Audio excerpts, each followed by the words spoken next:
Assalamualaikum Pak Ustadz. Waalaikumsalam. Misi Pak Ustadz, perkenalkan saya Ikram dari mahasiswa Universitas Pancabudi. Saya mau sedikit mendata tentang usaha ini Pak Ustadz. Berhubungan ada tugas kuliah kita yang akan memprioritaskan untuk mendata sedikit usaha yang udah berjalan selama ini, usaha sembako ini ya Pak Ustadz ya. Iya. Baik Pak Ustadz, kita data dulu Pak Ustadz. Untuk data pemiliknya siapa ya Pak Ustadz ya? Ustadz Hanif. Ustadz Hanif ya. Untuk tahun berdirinya tahun berapa Pak Ustadz? 2008. 2018 ya. Jumlah pekerjanya ada berapa orang Pak Ustadz? Satu orang. Kita ini masih satu orang. Tuh, saat ini satu orang Pak Ustadz ya. Ini masih satu orang. Kalau untuk omset per hari kira-kira ada berapa itu Pak Ustadz? Untuk laku satu hari? Itu tergantung. Misalkan kita katakan rata-rata 5 juta lah. Rata-rata 5 juta ya. Kalau rata-rata 5 juta itu keuntungan per hari itu ada kira-kira ada berapa ya Pak Ustadz ya? Kalau masalah keuntungan kecil karena kita kan ada yang kita grosir. Jadi minimalnya ada keuntungan sedikit. Kalau memang 5 juta itu sekitar 300.000 lah. 300.000 Pak Ustadz ya. Untuk modal pertama dalam merintis usaha ini Pak Ustadz, modal barang ini kira-kira ada berapa ya untuk harus dikeluarkan untuk dirinya usaha ini? Waktu pertama teringat saya belum yang udah kayak gini ya, karena kita berangkat dari yang kecil dulu. Modal pertama kita itu sekitar 30 juta. 30 juta ya. Untuk raknya ini? Raknya sekitar 8 juta kemarin. 8 juta. Untuk timbangannya Pak Ustadz? Sekitar timbangan 300.000 lah dengan saya. Itu kulkas ada 2 unit Pak Ustadz ya? Ya, ada 2 unit kulkas itu ada berapa tuh? Ada peti es, yang satu peti es, yang satu untuk minuman. Ya, totalnya ada berapa itu Pak Ustadz kira-kira ya? Ini bertahap kita beri. Kita gabungkan ini 7 juta lah. 7 juta Pak Ustadz ya.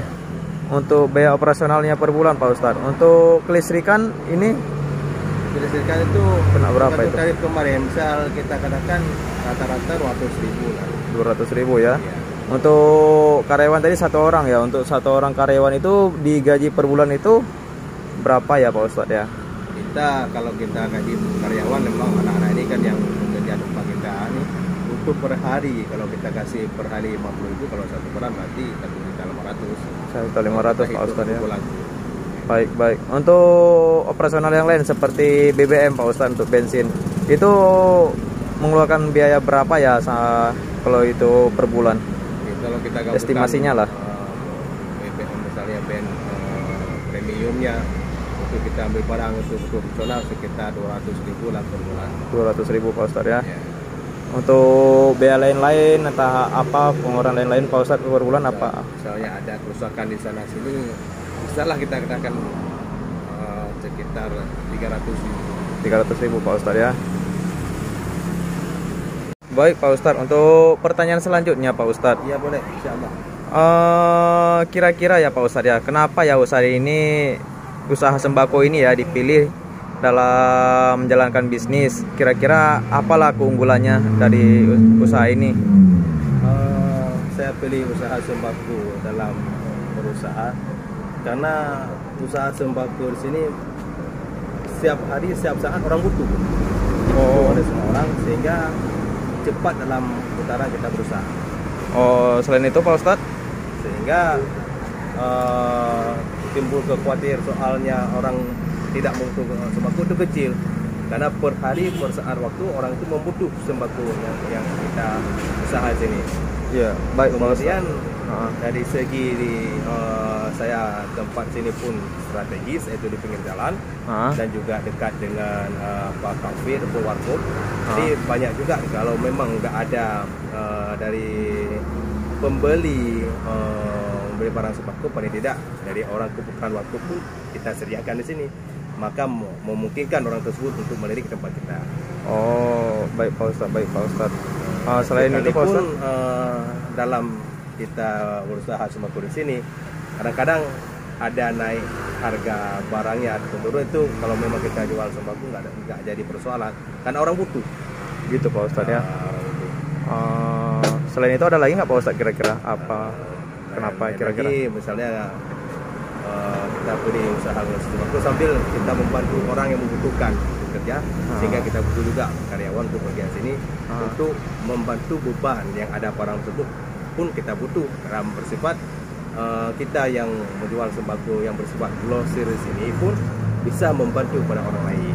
Oh, kalau jumlah karyawannya nggak mendukung kira-kira Pak Ustadz? Karyawannya mendukung karena dari segi kita berjualan dah grosir, karena butuh kepada karyawan tersebut bisa membutuhkan untuk biaya hidup dengan adanya kita. Berarti setidaknya dengan kita jualan ini bisa membantu orang lain. Untuk karyawan yang dibutuhkan banyak atau tidak Pak Ustadz ya? Kalau sementara kita masih 1 orang.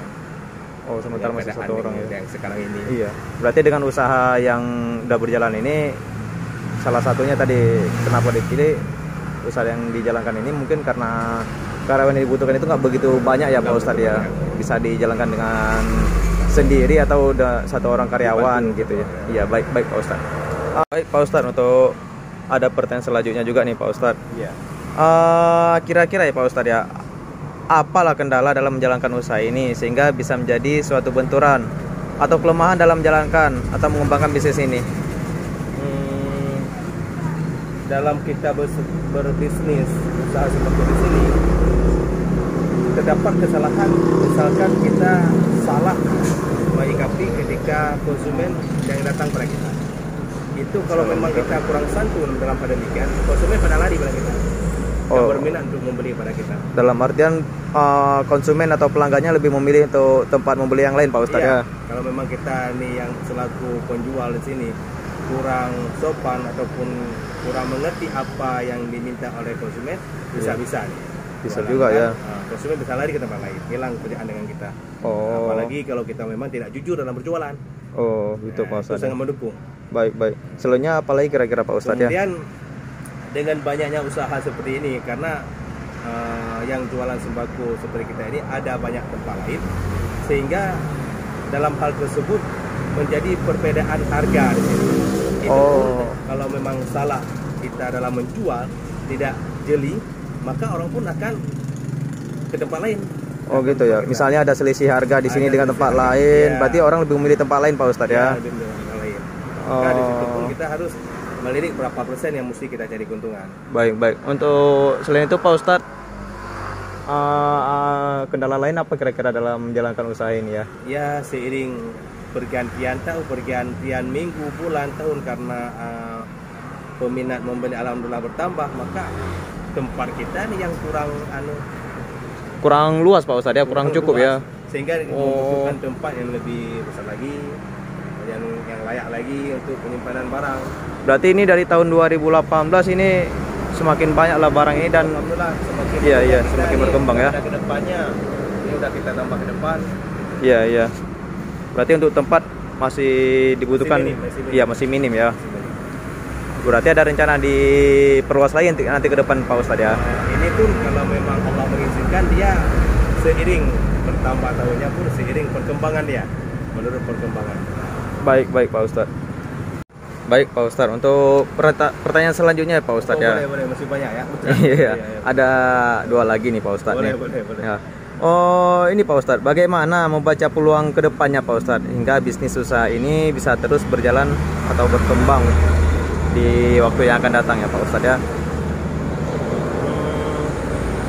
Untuk menjaga peluang di sini, dari pihak kita selaku penjual harus hati-hati dalam mencari keuntungan. Harus hati-hati ya. Kita mengambil keuntungan yang cukup, yang memungkinkan konsumen untuk kembali kepada kita untuk membeli. Maka di sini perlu kehati-hatian ketika kita mengambil keuntungan dalam berjualan. Itu Pak Ustadz ya. Kemudian dalam hal demikian prospek dan peluangnya cukup besar. Iya. Kenapa? Karena seiring bertambah tahun, orang bertambah yang ada kawin, bertambah keluarga, punya anak, maka semakin besar peluang untuk orang membutuhkan sembako di sini. Berarti semakin ke depan semakin bertambahnya perkembangan penduduk, semakin banyak ya. Seiring bertambahnya penduduk, dengan angka kelahiran, dengan angka kepercayaan makin banyak angka yang kelahiran, maka seiring di itu juga prospek kedepannya makin tambah besar ya. untuk minat membeli sembako. Orang semakin banyak butuh. Baik, banyak. baik. Dengan demikian bertambah kepada keluarga memungkinkan potensi jualan akan semakin naik. Baik Pak Ustadz ya. Ada satu lagi nih Pak Ustadz. Ya, boleh. Kira-kira apa saja ya ini untuk supaya Pak Ustadz tetap bisnisnya berjalan dengan lancar? Kira-kira ada nggak ancaman atau faktor yang membahayakan bisnis usaha grosir ini hingga tren pasar yang dapat menyebabkan kerugian pada bisnis ini Pak Ustadz?